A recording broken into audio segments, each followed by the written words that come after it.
notice that there is no one in this room. The mobile phone automatically focuses on face recognition. Girl put down her mobile phone to check. There's nothing ahead, so she changed another angle. It was my mother who called. She asked Xiaosha to go downstairs and go home together. On the way back, she found an old pager. There are two big stickers on it that can't be seen clearly. Xiaosha thinks there must be a story in it, so he took it home. I didn't expect to install the battery. The pager still works. She is very excited. Start to climb over previous chat records. Can be turned over. Xiaosha's face suddenly lost her smile. Last message. It's about the owner of the pager agreeing to commit suicide. This makes Xiaosha feel very unlucky, so he threw the pager into the garbage can. However, she did not know. At this time, the fierce ghost had caught her. Demei is sleeping late at night. I was awakened by a strange noise. She got up and looked outside. I found a mess in the living room. Suddenly there was a strange noise in the cupboard. Just as she was about to open the door,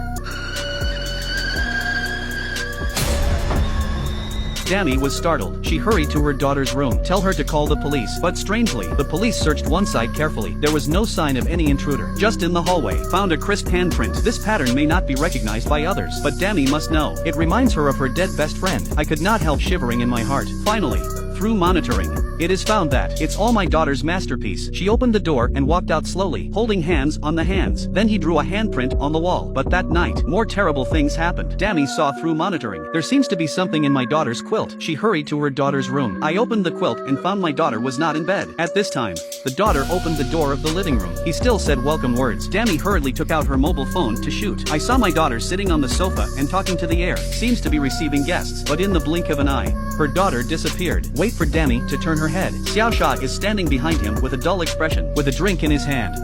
ไปยืนทำอะไรตรงนั้นน่ะ Dami knew that she didn't say this to her. When she comes back to her senses, the table has been drained of drink. Just when she was at a loss, a burst of singing came, and this song is the favorite of her best friend Xiaoli. She came to the balcony in search of her song. I found Xiaosha sitting on the edge of the balcony. She hurried forward to hold her daughter. This also makes Dami realize that her daughter is not sleepwalking, but Xiaoli's ghost has returned. For the safety of my daughter, Dami comes to the uncompleted residential building where she agreed to commit suicide. She begged Xiaoli to let her daughter go. Just after that, a gust of wind blew. The sacrifice was blown over. It can be seen that Xiaoli's resentment is hard to calm, and Demei just went downstairs. A child looked at her in horror. Something seems to be following her.